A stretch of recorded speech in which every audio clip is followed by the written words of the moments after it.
We'll guide you through how to replace Word and WordCounter.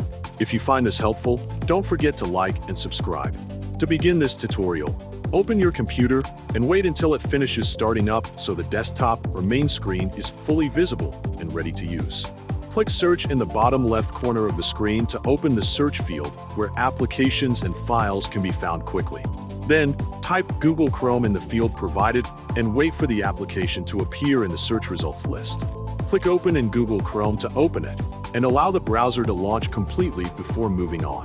Once open, click Search in the browser so the address bar is active and ready for typing a website address. Then, type WordCounter.net and press Enter on your keyboard to load the website in the browser window. Once open, click Sign In at the top of the page to begin accessing your account features.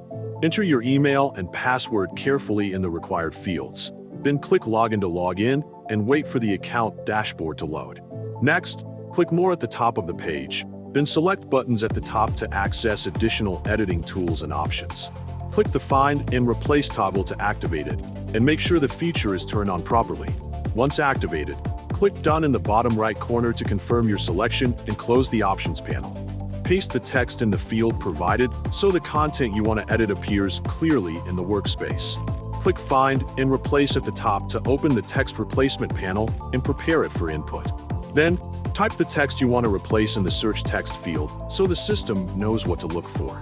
Type the replacement text in the replacement text field. Then check whole words only and replace all at once to ensure accurate results.